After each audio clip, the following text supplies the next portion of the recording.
ഹൈദരാബാദ് വിമാനാപകടം നടന്നിട്ട് 5 ആഴ്ച കഴിഞ്ഞു.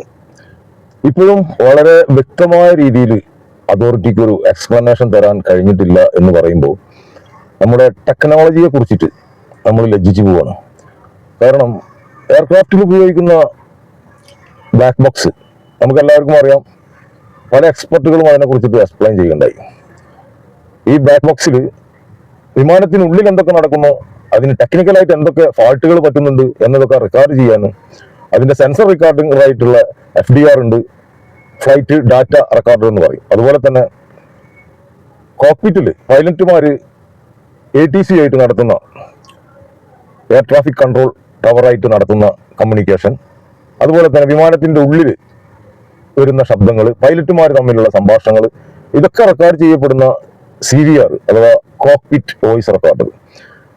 ഈ ആധുനിക ടെക്നോളജികൾ എല്ലാം റീഡ് ചെയ്തിട്ടും ഡീകോഡ് ചെയ്തിട്ടും വ്യക്തമായിട്ടുള്ള ഒരു അപകട കാരണം ഇതുവരെ അതോറിറ്റികൾക്ക് പറയാൻ കഴിഞ്ഞിട്ടില്ല. ഒരുപാട് എക്സ്പെർട്ടുകൾ അതിനെക്കുറിച്ചിട്ട് എക്സ്പ്ലെയിൻ ചെയ്തു എന്ന് ശരിയാണ്. അതിന് ഏവിയേഷൻ രംഗത്തുള്ള ആളുകളുണ്ട്, അതിൽ തന്നെ പൈലറ്റുമാരുണ്ട്, എഞ്ചിനീയേഴ്സ് ഉണ്ട്, വിമാനം പറക്കൽ പഠിപ്പിച്ചു കൊടുക്കുന്ന ഇൻസ്ട്രക്ടർമാരുണ്ട്. ഇങ്ങനെ പല ആളുകളും പല നിഗമനങ്ങളും പറഞ്ഞു. ഇപ്പൊ അവസാനമായിട്ട് വന്നിട്ടുള്ള ഒരു റിപ്പോർട്ടാണ് ഇതിന്റെ ഇഞ്ചിൻ ഫോയിലിന്റെ സ്വിച്ച് കട്ട് ഓഫ് ചെയ്തിരുന്നു എന്നത്.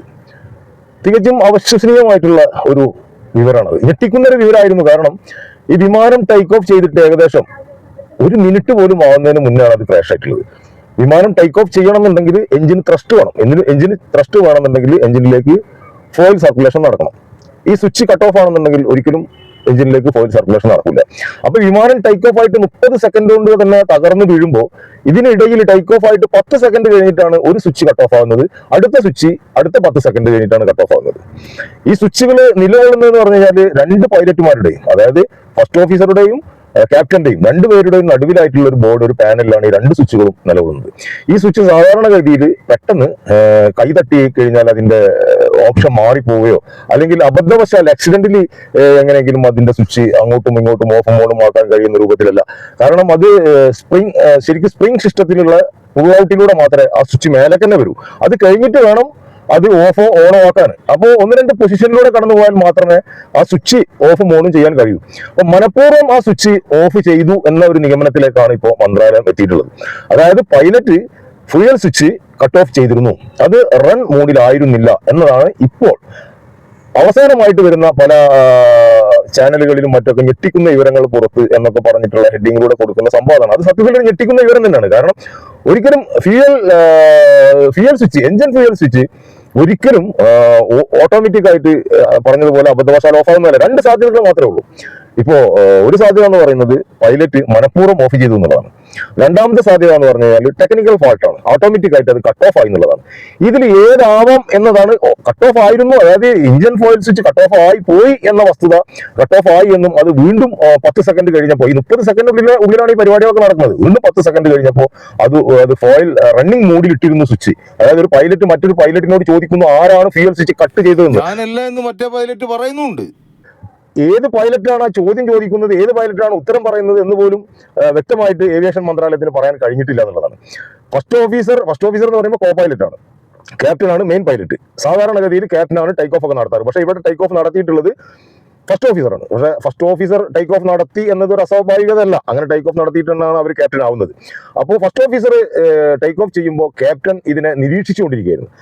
ഫസ്റ്റ് ഓഫീസർ ആണ് ചോദിക്കുന്നത് ആരാണ് ഫ്യൂവൽ സ്വിച്ച് കട്ട് ഓഫ് ചെയ്തത് എന്ന് ചോദിക്കുന്നത് എന്ന നിഗമനത്തിലേക്കാണ് ഇപ്പോൾ എത്തിയിട്ടുള്ളത്. പക്ഷെ അതും വ്യക്തമായിട്ട് ഫസ്റ്റ് ഓഫീസറാണ് ചോദിച്ചത് എന്ന് വെച്ചാൽ ക്യാപ്റ്റനാണ് അത് കട്ട് ഓഫ് ചെയ്തത്. ക്യാപ്റ്റൻ മനഃപൂർവ്വം സൂയിസൈഡ് അറ്റംപ്റ്റ് ആയിരുന്നു എന്ന് വരെ പത്രങ്ങൾ, അതായത് വിദേശ പത്രങ്ങൾ, അമേരിക്കൻ പത്രങ്ങളൊക്കെ വളരെ കൊട്ടി ആഘോഷിക്കുന്നുണ്ടായി ആ സംഭവങ്ങൾ. അതായത് വിമാനത്തിന്റെ ടെക്നിക്കൽ ഫാൾട്ടല്ല, അമേരിക്കൻ കമ്പനി ആയിട്ടുള്ള ബോയിങ്ങിന്റെ ഫാൾട്ടല്ല, ഇത് ബോയിങ് വിമാനത്തിന്റെ എന്തെങ്കിലും സാങ്കേതിക തകരാറ് കൊണ്ടല്ല, മനഃപൂർവ്വം ഇന്ത്യക്കാരനായിട്ടുള്ള പൈലറ്റ് ആത്മഹത്യാ ശ്രമം നടത്തിയതാണ് എന്നൊരു നിലയിലേക്കാണ് ഇപ്പൊ നിഗമനങ്ങൾ എത്തിയിരിക്കുന്നത്. ഇതിനെതിരെ വളരെ ശക്തമായ ഭാഷയിൽ തന്നെ പൈലറ്റുമാർ രംഗത്ത് വന്നിരുന്നു. കാരണം 1 by 1 ആയിട്ട് 2 ഫ്യൂവൽ സ്വിച്ചും കട്ട് ഓഫ് ചെയ്യുക, അതും 30 സെക്കൻഡിന്റെ ഉള്ളിൽ. വീണ്ടും അത് ഒരു പൈലറ്റ് മറ്റൊരു പൈലറ്റിനോട് ചോദിക്കുന്നുണ്ട്, ആരാണ് കട്ട് ഓഫ് ചെയ്തത്, ഇഞ്ചൻ ഫോയിൽ സ്വിച്ച് ആരാണ് കട്ട് ഓഫ് ചെയ്തതെന്ന്. അപ്പം മറ്റേ പൈലറ്റ് പറയുന്നുണ്ട് അത് ഞാനല്ല എന്ന്. ഇത്രയൊക്കെ തന്നെ അവർക്ക് സമയം കിട്ടിയിട്ടുള്ളൂ. വീണ്ടും ഒരു ശ്രമം അവർ ആ സ്വിച്ച് റൺ മോഡിലേക്ക് ഓൺ ചെയ്യുവാൻ വേണ്ടിയിട്ടുള്ള ശ്രമം കൂടി നടത്തിയിട്ടുണ്ട്. പക്ഷെ അതിനുള്ളിൽ സംഭവിക്കേണ്ടതെല്ലാം സംഭവിച്ചിരുന്നു. നമുക്ക് വിശ്വസിക്കാൻ പറ്റാത്ത കാര്യങ്ങളാണ് ഇതൊക്കെ. കാരണം ഇത്രയും പാസഞ്ചേഴ്സായിട്ട് 250ഓളം പാസഞ്ചേഴ്സുമായിട്ട് ടേക്ക് ഓഫ് ചെയ്യുന്ന, ഫുൾ ത്രസ്റ്റോട് കൂടിയിട്ട് ടേക്ക് ഓഫ് ചെയ്യുന്ന ഒരു വിമാനം അത് ഒരു 30 സെക്കൻഡ് കഴിയുമ്പോഴേക്കും തകർന്നു പോകുന്നൊരവസ്ഥ. അതിൻ്റെ ബ്ലാക്ക് ബോക്സും മറ്റും ഡീകോഡ് ചെയ്യുമ്പോൾ ഇതുവരെ കിട്ടിയിട്ടുള്ളത്, പുറത്തു വന്നിട്ടുള്ള ഈ ഒരു റിപ്പോർട്ട് മാത്രമാണ് ഫ്യൂവൽ കട്ടായിരുന്നു. ഫ്യൂവൽ കട്ടാൻ കാരണം ഫ്യൂവൽ സ്വിച്ച് കട്ട് ഓഫ് ചെയ്തിരുന്നു.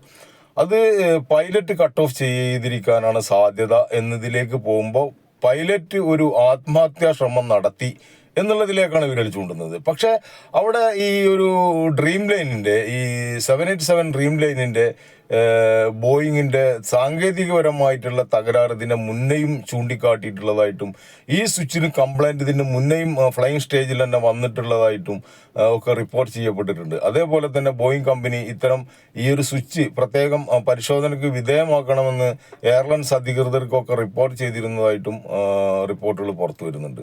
ഈ ഒരു സാഹചര്യത്തിൽ പൈലറ്റിനെ മാത്രം എങ്ങനെ കുറ്റപ്പെടുത്താൻ പറ്റും? ഇതിൻ്റെ സാങ്കേതിക തകരാറ് കാരണം ഇത് കട്ട് ഓഫ് മൂഡിലേക്ക് ഓട്ടോമാറ്റിക്കായിട്ട് പോയിരിക്കാനുള്ള സാധ്യതയും കൂടുതൽ ഉണ്ടെന്ന് പല എക്സ്പെർട്ടുകളും ഈ രംഗത്ത് വളരെ പരിചയസമ്പന്നരായിട്ടുള്ള പല ആളുകളും പറയുന്നുണ്ട്. വളരെ റയറായിട്ടാണ് ഇത് സംഭവിക്കാനുള്ള സാധ്യത ഉള്ളൂ. എങ്കിൽ കൂടി അങ്ങനെ ഒരു സാധ്യത ഒരിക്കലും തള്ളിക്കളയാൻ കഴിയില്ല. എന്തു തന്നെ വന്നാലും 275 ആളുകളുടെ താഴെ എയർ ക്രൂസും അതുപോലെ തന്നെ അവിടെ പരിസരത്തുണ്ടായിരുന്നവരും പാസഞ്ചേഴ്സും എല്ലാവരും കൂടി മരണപ്പെട്ട ഈ ഒരു സംഭവം വളരെയധികം ഞെട്ടിക്കുന്നതും പുനർപരിശോധിക്കേണ്ടതാണ് ഇത്തരം സാങ്കേതിക കാര്യങ്ങൾ. കാരണം എല്ലാവിധ ഗ്രൗണ്ട് ചെക്കിങ്ങും പൈലറ്റുമാർ 2 പൈലറ്റുമാരും വിമാനത്തിന്റെ ചുറ്റുഭാഗം നടന്നും ഉള്ളിലും എല്ലാ ചെക്കൗട്ടുകളും അതിൻ്റെ എല്ലാവിധ ഫോർമാലിറ്റീസും കഴിഞ്ഞിട്ടാണ് സാധാരണ ഒരു വാഹനം പുറപ്പെടുന്നത് പോലെയല്ല വിമാനം പുറപ്പെടുന്നത്. ഗ്രൗണ്ടിൽ ഇറങ്ങിയിട്ട് പോലും ചെക്ക് ചെയ്യപ്പെടുന്നുണ്ട്. ഇതിൻ്റെ മുന്നേ ഇതിനെക്കുറിച്ച് പല അഭ്യൂഹങ്ങളും പുറത്തു വന്നിരുന്നു. കാരണം ഈ ഫ്ലൈറ്റിൻ്റെ ഒരു പുറത്തു നിന്നും ഒരാളെടുത്ത ഒരു വീഡിയോ നമ്മളിവിടെ കാണിക്കുന്നുണ്ട്. ആ വീഡിയോയിൽ അതിൻ്റെ റാറ്റ് പുറത്തു വരുന്നുണ്ട് എന്ന് പറഞ്ഞിരുന്നു. റാറ്റ് പുറത്തു വരിക എന്ന് പറഞ്ഞു കഴിഞ്ഞാൽ വിമാനത്തിൽ 2 സാധ്യതകളാണ്. ഈ റാറ്റ് എന്ന് പറയുന്ന ഈ ഒരു ജനറേറ്റർ വർക്ക് ചെയ്യിക്കാനുള്ള ഒരു ഫാന് സ്വയം വൈദ്യുതി ഉൽപ്പാദിച്ചുകൊണ്ട് എന്തെങ്കിലും ഫ്യൂവൽ കട്ടിങ്ങോ കട്ട് ഓഫോ അല്ലെങ്കിൽ അതുപോലെ തന്നെ ഹൈഡ്രോളിക് സിസ്റ്റം കട്ടാവുക, ഇലക്ട്രിക്കൽ സിസ്റ്റം കട്ടാകുക, അത്തരം സാഹചര്യത്തിലുള്ള ഫ്യൂവൽ സർക്കുലേഷന് ഡിഫക്റ്റ് വന്നു കഴിഞ്ഞാൽ അല്ലെങ്കിൽ വിമാനത്തിലുള്ള വൈദ്യുതി തകരാറുകൾ, റിവേഴ്സ് ഗിയറിൻ്റെ പ്രവർത്തനം നിലച്ചാൽ ഇത്തരം സാഹചര്യങ്ങളിലാണ് ഈ RIT എന്ന് പറയുന്ന ജനറേറ്റർ പ്രവർത്തിപ്പിക്കാനുള്ള ഫാൻ പുറത്തു വരുന്നത്. അത് പുറത്തു വരുമ്പോൾ അതിനൊരു പ്രത്യേക ശബ്ദം ഉണ്ടാവും. അതുപോലെ തന്നെ ഉള്ളിലും ചില അലാറം അതുപോലെ ചില വാർണിംഗ് ലൈറ്റുകൾ ഇതൊക്കെ പ്രവർത്തിക്കുന്നതായിട്ട് അതിൻ്റെ സെറ്റിങ്സ് അങ്ങനെയാണ്. അപ്പോൾ രക്ഷപ്പെട്ട ഒരു വ്യക്തി, ആ വ്യക്തി പറഞ്ഞിരുന്നു ഈ ഒരു ലൈറ്റിൻ്റെ വ്യത്യസ്തമായിട്ടുള്ള പ്രകാശങ്ങൾ കണ്ടിരുന്നു, അലാറം കേട്ടിരുന്നു, അതുപോലെ തന്നെ വാർണിംഗ് ശബ്ദം കേട്ടിരുന്നു. അതുപോലെ പുറത്ത് നിൽക്കുന്നവരും ഈ ഒരു ശബ്ദത്തിലുള്ള മാറ്റം, വിമാനത്തിൻ്റെ ടേക്ക് ഓഫിലുള്ള ശബ്ദത്തിലുള്ള മാറ്റം, ഈ ഫാന് പുറത്തേക്ക് വരുമ്പോൾ ഉണ്ടാകുന്ന ഒരു ശബ്ദമുണ്ട്. അപ്പോൾ അതൊരു സാധ്യത ആദ്യം വിലയിരുത്തിയിരുന്നു. അതുപോലെ തന്നെ ഫ്ലാപ്പ്, വിമാനത്തിൻ്റെ വിങ്സിലുള്ള ഫ്ലാപ്പിൻ്റെ സെറ്റിങ്സിൽ പൈലറ്റിന് പറ്റിയിട്ടുള്ള പൈലറ്റ് ഇററാണെന്ന് ആദ്യം വിലയിരുത്തപ്പെട്ടിരുന്നു. അതുപോലെ തന്നെ ഫ്യൂവൽ കണ്ടാമിനേഷൻ ആണെന്ന് ആയിരിക്കാമെന്ന് ചിലർ വിലയിരുത്തപ്പെട്ടിരുന്നു. പക്ഷേ ഫ്യൂവലെല്ലാം ഇപ്പോൾ ഈ ആക്സിഡന്റിന് ശേഷം ഫ്യൂവലിൻ്റെ അംശങ്ങൾ പരിശോധിച്ചപ്പോൾ ഫ്യൂവൽ കണ്ടാമിനേഷൻ ഇല്ല എന്ന് തന്നെ ഉറപ്പിച്ച് പറഞ്ഞിരുന്നു. അപ്പോൾ പിന്നെ പക്ഷി ഇടിച്ചതായിരിക്കാം എന്നുള്ളൊരു വിലയിരുത്തലുണ്ടായിരുന്നു. പക്ഷെ പക്ഷി ഇടിച്ചു കഴിഞ്ഞാൽ 2 എഞ്ചിനിലും ഒരേ സമയത്ത് ഇടിക്കാനുള്ള ഒരു സാധ്യതയില്ല. ഒരു എഞ്ചിനോണ്ടും ടേക്ക് ഓഫ് ചെയ്യാനും ലാൻഡ് ചെയ്യാനൊക്കെ കഴിയുന്നതാണ്. പക്ഷെ ആ സാധ്യതയും ഇപ്പൊ തള്ളിക്കളഞ്ഞു. ഇപ്പൊ അവസാനം എത്തി നിൽക്കുന്ന പോയിന്റ് സാധാരണക്കാർക്ക് മനസ്സിലാകുന്ന ഭാഷയിൽ പറഞ്ഞാൽ ഇതിലേക്ക് വരേണ്ട ഇന്ധനം, ആ ഇന്ധനത്തിന്റെ സ്വിച്ച് അത് മനഃപൂർവ്വം ഓഫ് ചെയ്ത മോഡിലായിരുന്നു കിടന്നിരുന്നതാണ് ഈ ആക്സിഡന്റിന് ശേഷം accident investigation bureau, aircraft accident investigation ബ്യൂറോന്റെ റിപ്പോർട്ട് വന്നിരിക്കുന്നത്. ഇത് അന്വേഷിക്കുന്നത് ഇതിൽ വ്യത്യസ്ത നാടുകളിലുള്ള രാജ്യങ്ങളിലുള്ള യാത്രക്കാരുണ്ടായിരുന്നത് കൊണ്ട് തന്നെ ഒരു രാഷ്ട്രം മാത്രമല്ല ഇത് അന്വേഷിക്കുന്നത്. അപ്പോൾ അവരിൽ നിന്ന് പലരും പറയുന്ന വിദഗ്ധരായിട്ടുള്ള ആളുകൾ പറയുന്ന റിപ്പോർട്ടുകൾ പല മീഡിയയിലും ഇന്റർനാഷണൽ മീഡിയകളിലും വന്നതിന്റെ അടിസ്ഥാനത്തിൽ ഈ ഒരു വിഷയത്തിലേക്ക് വിരൽ ചൂണ്ടുമ്പോൾ അതിൽ നിന്നും ബോയിങ്ങിനെ രക്ഷിച്ചെടുക്കുവാനും പൈലറ്റിന്റെ എററായിട്ട് മാത്രം അതിനെ കോൺസെൻട്രേറ്റ് ചെയ്ത് പോകാനും ആ പൈലറ്റിനെ ടാർഗറ്റ് ചെയ്യാനുമുള്ള ആ ഒരു ശ്രമത്തെ പൈലറ്റുമാർ ശക്തിയുക്തം എതിർക്കുകയുണ്ടായി. എന്ത് തന്നെയായാലും യാത്രക്കാരെ സംബന്ധിച്ചിടത്തോളം എന്ന് പറഞ്ഞു കഴിഞ്ഞാൽ വിമാനത്തിൽ കയറി കഴിഞ്ഞാൽ ഒരു കൂട്ടിൽ പെട്ട പോലെയാണ്. അവർക്കത് പുറത്തിറങ്ങാനോ ഒന്നിനും തന്നെ കഴിയില്ല. വിമാനത്തിൽ എന്ത് ലഭ്യമാവുന്നു അത് മാത്രമാണ് അവർക്ക് അനുഭവിക്കാനും ആസ്വദിക്കാനും കഴിയുന്നത്. ഇത്തരം സാഹചര്യത്തിൽ ഇത്തരം യാത്രകൾ, വിമാനയാത്രകൾ പൊതുവെ അപകടം കുറഞ്ഞ യാത്രയാണെന്ന് നമ്മൾ പറയാറുണ്ട്. മറ്റുള്ള വാഹനങ്ങളെ കമ്പയർ ചെയ്യുമ്പോൾ അപകടം കുറഞ്ഞൊരു യാത്രയാണെങ്കിൽ കൂടി അപകടം സംഭവിച്ചാൽ രക്ഷപ്പെടാനുള്ള സാധ്യതയും കൂടി വളരെ കുറവുള്ളൊരു യാത്രയാണ്. അതുകൊണ്ട് തന്നെ സാധാരണ പൈലറ്റുമാർക്ക് ഭയങ്കര മാനസികമായ സമ്മർദ്ദങ്ങൾ ഉണ്ടാവാറുണ്ട്. അത് പൈലറ്റുമാർ എന്തെങ്കിലും മാനസിക ബുദ്ധിമുട്ടുകൾക്കുള്ള മെഡിസിൻ എടുക്കുന്നവരാണോ എന്ന് ചെക്ക് ചെയ്യേണ്ടതുണ്ട്. ഇത്തരം ചെക്കിങ്ങുകളും അവരുടെ മാനസിക നിലവാരവും ഒക്കെ ഈ 100-300 ആളുകളുടെ താഴെ വരുന്ന ജീവൻ അവരുടെ ആ ഒരു നിലവാരത്തിൽ ഉൾപ്പെടുന്നത് കൊണ്ട് തന്നെ അവരുടെ ആ മാനസിക നിലവാരമൊക്കെ വേണ്ട വിധത്തിൽ അളന്നുകൊണ്ടും അവരുടെ ഹിസ്റ്ററി പരിശോധിച്ചുകൊണ്ടുമായിരിക്കണം പൈലറ്റുമാരെ നിയോഗിക്കുന്നത് എന്നതിലുപരി വിമാനത്തിന്റെ ടെക്നിക്കൽ അതിന്റെ പഴക്കം കണക്കാക്കുന്നത് ലാൻഡിങ്ങും ടേക്ക് ഓഫും കാൽക്കുലേറ്റ് ചെയ്തിട്ടാണ്. അത്തരം വിമാനങ്ങൾ തുരുമ്പ് പിടിച്ച ഭാഗങ്ങളും മറ്റും മറിച്ചതൊക്കെ പലപ്പോഴും ശ്രദ്ധയിൽപ്പെടാറും പലപ്പോഴും അതിന്റെ വിൻഡോസ് ഇളകി പോവുക, ഇങ്ങനെ ഒരുപാട് സംഭവങ്ങൾ പൈലറ്റ് തന്നെ ആത്മഹത്യ ചെയ്ത ചരിത്രങ്ങളും ഇതിന്റെ മുമ്പ് ഉണ്ടായിട്ടുണ്ട്. അതുപോലെ തന്നെ ഇന്ന് വരെ മലേഷ്യൻ എയർലൈൻസ് ഇന്ന് വരെ കണ്ടുകിട്ടിയിട്ടില്ല. എന്ത് സംഭവിച്ചു എന്നതൊന്നും പറയാൻ പറ്റാത്ത രീതിയിൽ ഒരുപാട് എയർലൈൻസ് ആക്സിഡന്റുകൾ നമ്മളെ പാസ്റ്റിൽ കെടുക്കുന്നുണ്ട്. അപ്പൊ അതുകൊണ്ട് തന്നെ ആളുകൾ വിമാനത്തിൽ യാത്ര ചെയ്യാൻ ഭയപ്പെടുന്നൊരു രീതിയിലേക്ക് എത്തിച്ചേരുന്നുണ്ട്. പിന്നെ രണ്ടും കൽപ്പിച്ചു കൊണ്ടിട്ട് രക്ഷപ്പെട്ടു എന്ന രൂപത്തിൽ യാത്ര ചെയ്യുന്നവരും ജീവിക്കാൻ വേറെ നിവൃത്തിയില്ലാതെ വിദേശ രാജ്യങ്ങളിലേക്ക് പോയി പ്രവാസികളായി ജീവിക്കുന്ന ആളുകളും ഒക്കെ നിരവധിയുണ്ട്. അപ്പോൾ ഈ എയർലൈൻസുകൾ വളരെയധികം വിലപിടിപ്പുള്ളൊരു വാഹനമാണെങ്കിൽ കൂടിയിട്ട് അതിന്റെ ചെക്കിങ് പലപ്പോഴും നിസ്സാര കാര്യങ്ങളെന്ന് കരുതിയിട്ട് എയർലൈൻസ് അധികൃതർ അതിന്റെ കമ്പനികൾ അത് ഇഗ്നോർ ചെയ്യാൻ ശ്രമിക്കും. പൈലറ്റ് റിപ്പോർട്ട് ചെയ്താൽ പോലും കമ്പനികൾ ഇഗ്നോർ ചെയ്യും. കാരണം അവർക്ക് ഒരു ടേക്ക് ഓഫും ഒരു ലാൻഡിങ് ഒരു ടേക്ക് ഓഫ് എല്ലാം മിസ്സായി കഴിഞ്ഞാൽ ടിക്കറ്റ് എടുത്ത് വന്നവർക്ക് അക്കോമഡേഷൻ കൊടുക്കണം, ഫുഡ് കൊടുക്കണം. അതുമാതിരി തന്നെ അവിടെ എയർപോർട്ടിൽ പാർക്ക് ചെയ്യുന്നതിനുള്ള ചാർജ് കൂടും. ഫ്ലൈറ്റ് ഡിലേ ആവുന്നതിനനുസരിച്ചിട്ട് എയർലൈൻസിന് എക്സ്പെൻസ് വർദ്ധിക്കും. അതുകൊണ്ട് തന്നെ പലപ്പോഴും പൈലറ്റുമാരിൽ സമ്മർദ്ദം, ആ ഫ്ലൈറ്റ് ടേക്ക് ഓഫ് ചെയ്ത് പോകാനുള്ള സമ്മർദ്ദവും പല സമയത്തും ഉണ്ടാവാറുണ്ടെന്ന് പോലും ഈ മേഖലയിൽ പ്രവർത്തിക്കുന്ന പൈലറ്റുമാർ അതുപോലെ തന്നെ ഈ മേഖലയിലായിട്ട് ബന്ധപ്പെട്ടുള്ള ക്രൂകൾ ഇവരെല്ലാം റിപ്പോർട്ട് ചെയ്യാറുണ്ട്. അപ്പൊ ഇത്തരം കാര്യങ്ങളൊന്നും പുറത്തേക്ക് വരാറില്ല. കാരണം അവർക്ക് ആ എയർലൈൻസിൽ കിട്ടുന്ന ഫെസിലിറ്റീസ് കുറഞ്ഞു പോകും. ആ പൈലറ്റിന് കിട്ടുന്ന ആ ഒരു ബഹുമതി അല്ലെങ്കിൽ അയാൾക്ക് കിട്ടേണ്ട ഇൻക്രീസ് ഇതൊക്കെ തടയപ്പെടും. അത്തരം പൈലറ്റുമാരെ ഇഗ്നോർ ചെയ്യും എയർലൈൻസ് എന്നുവരെ പല സമയങ്ങളിലായിട്ട് റിപ്പോർട്ട് ചെയ്യപ്പെട്ടിട്ടുള്ളതാണ്.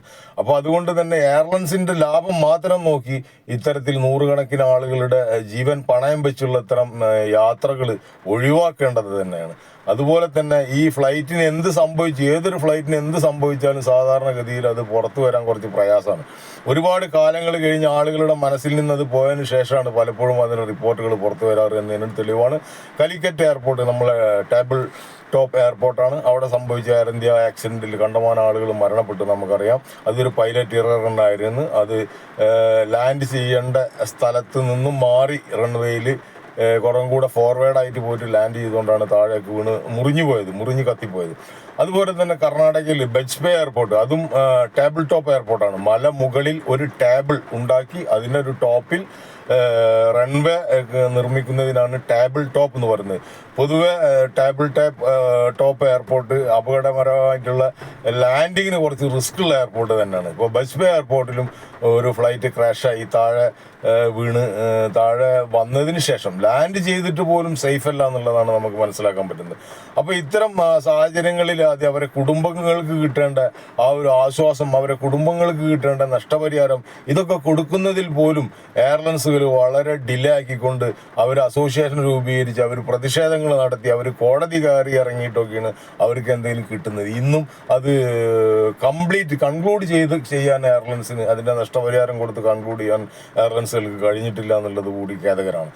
വിമാനത്തിൻ്റെ ടിക്കറ്റിന് നിലവിൽ ഇവിടുന്ന് ദുബായ്ക്കോ മറ്റോ പോകുന്നവർക്കൊക്കെ അവർ സീസൺ കണക്കാക്കിയിട്ട് ഈ 20,000, 30,000, 40,000, 45,000, 50,000 ആ ഒരു രൂപത്തിലൊക്കെയാണ് ടിക്കറ്റിന് ചാർജ് ചെയ്യുന്നത്. പ്രത്യേകിച്ച് ഇന്ത്യയിലുള്ള എയർലൈൻസുകൾ മറ്റ് എയർലൈൻസുകളുമായിട്ടൊക്കെ അവർ യാത്ര ചെയ്യുന്ന ദൂരമൊക്കെ ആയിട്ട് കമ്പയർ ചെയ്യുമ്പോൾ എന്ന് പറഞ്ഞു കഴിഞ്ഞാൽ വലിയൊരു എക്സ്പ്ലോയിറ്റേഷൻ നടക്കുന്ന ഒരു മേഖല തന്നെയാണിത്. അതുകൊണ്ട് തന്നെ യാത്രക്കാരുടെ ജീവനുള്ള സുരക്ഷിതത്വത്തിന് കൂടി നിങ്ങൾ കൂടുതൽ ഇമ്പോർട്ടൻസ് കൊടുക്കണം, കൂടുതൽ പ്രയോറിറ്റി കൊടുക്കണം എന്നുകൂടി ഒരു 10, 35, 40 കൊല്ലത്തോളം വിമാനയാത്ര നടത്തിയ ഒരു വ്യക്തി എന്ന നിലയ്ക്ക് എനിക്കും കൂടി അഭ്യർത്ഥിക്കാനുണ്ട്. Thank you very much.